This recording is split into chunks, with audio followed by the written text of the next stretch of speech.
Hello friends, today in this video I will show you how to insert credit card symbol in Word. So this is very easy and simple method. So first you need to just click on insert.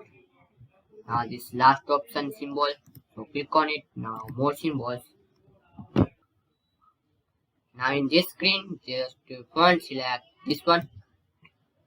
Now just select this font and type this character code.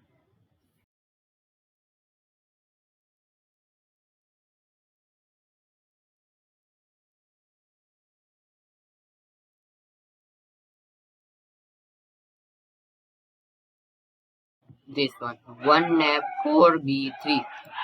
Just type this character code and click on insert. You see this name credit card. So just click on insert. Now close it. So this is very easy and simple method. So thanks for watching this video. Please comment this video.